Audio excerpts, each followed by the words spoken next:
जिंदगी में ना कई बार ऐसे मोड़ आते हैं जब समझ नहीं आता कर्तव्य करें या जो मन चाहता है वो करें, एक असली मकसद की तलाश होती है। सही बात है।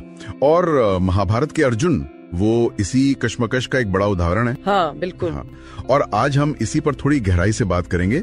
हमारे पास सरश्री की किताब है अर्जुन से भक्तार्जुन, केंद्रित जीवन की शक्ति, उसका एक छोटा सा हिस्सा है। अच्छा। हाँ, ये किताब अर्जुन की उस यात्रा पर फोकस करती है जहाँ वो सिर्फ एक योद्धा नहीं रहते। हाँ, योद्धा से आगे बढ़कर वो एक खोजी बन जाते हैं सच्चाई के, अपने होने के मतलब के, और इसी खोज से वो अर्जुन से भक्तार्जुन बनते हैं। तो आज हमारा इरादा यही है कि इस हिस्से में जो खास बातें उन्हें समझें और देखें कि अर्जुन की कहानी से आज हम क्या सीख सकते हैं, मतलब मुश्किलों से निपटने के लिए या एक दिशा पाने के लिए। बिल्कुल।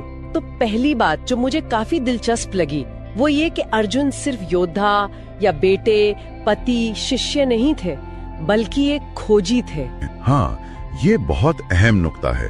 ये उनकी बाहरी भूमिकाओं से हटकर एक अंदरूनी सफर दिखाता है, और ये खोजी वाला एंगल इसलिए भी जरूरी है क्योंकि ये दिखाता है कि बाहरी हालात जैसे कुरुक्षेत्र का युद्ध वो अक्सर हमें अपने अंदर देखने पर मजबूर करते हैं। ये अंश यही बताता है कि अर्जुन का असली युद्ध तो मन में था, कर्तव्य और मोह के बीच, सही और गलत के बीच। अच्छा। और इसी उथल पुथल ने उन्हें गहरे सवाल पूछने पर मजबूर किया, और वहीं से आप कह सकते हैं भक्तार्जुन बनने की राह खुली, जो सिर्फ भक्त नहीं बल्कि ज्ञान और भक्ति से फोकस्ड है। हाँ। अच्छा, इस अंश में कुछ और खास विषयों का भी जिक्र है, जैसे अपनी पात्रता कैसे तैयार करें। हाँ, ये सिर्फ काबिलियत की बात नहीं है, शायद ये उस अंदरूनी तैयारी की तरफ इशारा है जो गहरे ज्ञान को पाने के लिए जरूरी होती है। एक जमीन तैयार करना कह सकते हैं। सही कहा। और साथ ही ये फर्क समझना कि दुनियावी लक्ष्य क्या है और जिंदगी का असल मकसद, वो कुलमुल लक्ष्य क्या है। बिल्कुल। अंश इस पे जोर देता है कि हम अक्सर बाहरी कामयाबियों में उलझ जाते हैं। हाँ, होता है ऐसा, जबकि असली मकसद शायद कुछ और ही होता है। और इसी तरह अहंकार, बचने की कोशिश, जलन, इन सब विकारों से छुटकारा पाने की बात भी है। हाँ, ये वो रुकावटें हैं जो हमें खुद को पहचानने से रोकती हैं। इसमें एक और बड़ी दिलचस्प बात कही गई है, सच्ची उन्नति। तो असल तरक्की बाहरी जीत में नहीं बल्कि अंदरूनी स्थिरता और अच्छे गुणों को बढ़ाने में है। हाँ, कम से कम इस किताब के अंश के अनुसार तो यही लगता है। ये समझना जरूरी था। और फिर आता है कर्तव्य निष्ठा से आत्मनिष्ठा तक पहुंचना। हाँ, ये शायद पूरी यात्रा का निचोड़ है, मतलब अपने तयशुदा काम करते हुए अपने असली स्व तक पहुंचना। बिल्कुल। और इसी सफर को समझने के लिए अंश बताता है कि किताब 6 मुख्य सवालों के जवाब ढूंढने की कोशिश करती है। हाँ, वो 6 सवाल। और ये सवाल सिर्फ अर्जुन के लिए नहीं है, शायद हर उस इंसान के लिए है जो एक फोकस्ड जिंदगी जीना चाहता है। जैसे महाकेंद्रित जीवन का चमत्कार क्या है, सही फैसले कैसे लें, विकारों से कैसे छूटें, सच्ची उन्नति क्या है। हाँ, और मुश्किलों के जवाब धैर्य और हिम्मत से कैसे खोजें, और आखिर में कर्तव्य निभाते निभाते आत्मनिष्ठा तक कैसे पहुँचें।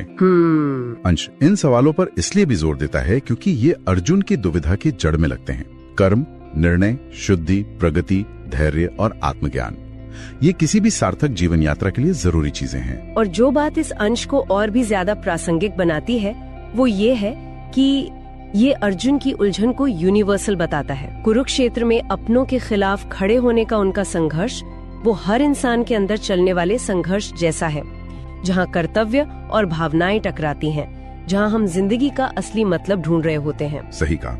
ये सिर्फ एक माइथोलॉजिकल किरदार की कहानी नहीं रह जाती, फिर ये हर उस इंसान की कहानी बन जाती है जो जिंदगी के द्वंद्वों में फंसा है, जो अपने अंदर के कुरुक्षेत्र से लड़ रहा है। बिल्कुल। इसीलिए शायद अंश कहता है अर्जुन के बहाने स्वयं को जाने। हाँ, एक तरह का आईना है ये, अपनी लड़ाइयाँ जीतने के लिए, अपने सवालों के जवाब तलाशने के लिए। तो कुल मिलाकर ये सरश्री की पुस्तक को एक ऐसे जरिए के तौर पर पेश करता है जो अर्जुन की जिंदगी और उनके बदलाव का इस्तेमाल करके हमें फोकस्ड जीवन जीने, अंदरूनी मुश्किलों पर काबू पाने और सेल्फ रियलाइजेशन तक पहुंचने के तरीके समझाती है। हाँ, ये अर्जुन की यात्रा के जरिए खुद को खोजने का एक खाका पेश करता है जो पढ़ने वालों को अपने जीवन में अपनाने के लिए प्रेरित कर सकता है। तो इस चर्चा के आखिर में एक सवाल छोड़ जाते हैं सोचने के लिए। अगर अर्जुन का सबसे बड़ा द्वंद्व कुरुक्षेत्र में अपने ही लोगों के खिलाफ खड़े होना था, तो आज की इस भागदौड़ भरी जिंदगी में हमारे अपने कुरुक्षेत्र क्या हो सकते हैं? अच्छा सवाल है। वो कौन सी नैतिक या जज्बाती या प्रोफेशनल उलझने हैं जिनसे हम रोज जूझते हैं, और उनसे निपटने के लिए हमें किस तरह की केंद्रितता या फोकस की जरूरत होगी? तो सोचने वाली बात यह है, क्या अर्जुन की तरह अपने लक्ष्य पर, अपनी सच्चाई पर ध्यान लगाना आज की जो उलझने हैं उनमें कोई स्पष्टता, कोई दिशा दे सकता है? ये वाकई सोचने वाली बात है।